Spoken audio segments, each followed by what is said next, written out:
ವರ್ಷ ಬೆಳೆಯಬೇಕು ಅನ್ನೋ ನನ್ನ ಉದ್ದೇಶ ಇದೆ.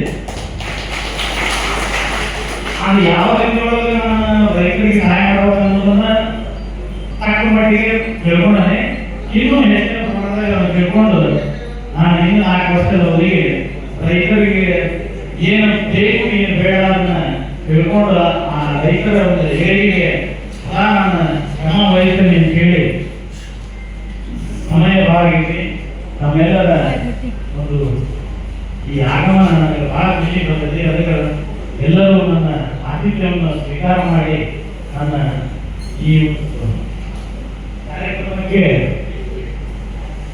ಈ ಕಾರ್ಯಕ್ರಮಕ್ಕೆ ಜೋಡಿದಂತ ನಮ್ಮೆಲ್ಲರಿಗೂ ಮತ್ತೊಮ್ಮೆ ನನ್ನ ಹೃದಯಪೂರ್ವಕ ಅಭಿನಂದನೆಗಳನ್ನು ಸಲ್ಲಿಸಿ ನಾನು ಈ ಒಂದು ಕಾರ್ಯಕ್ರಮದ ನನಗೆ ಇಲ್ಲಿ ಅವಕಾಶ ಮಾಡಿದ ಎಲ್ಲ ನನ್ನ ಸಿಬ್ಬಂದಿ ಹಾಗೂ ಎಲ್ಲ ಹಿರಿಯರು ಹಾಗೂ ಎಲ್ಲ ನನ್ನ ಸರ್ಕಾರಿ ಬಂಧುಗಳಿಗೆ ಮತ್ತೊಮ್ಮೆ ನನ್ನ ಅಭಿನಂದನೆಗಳನ್ನು ತಿಳಿಸ್ತಾ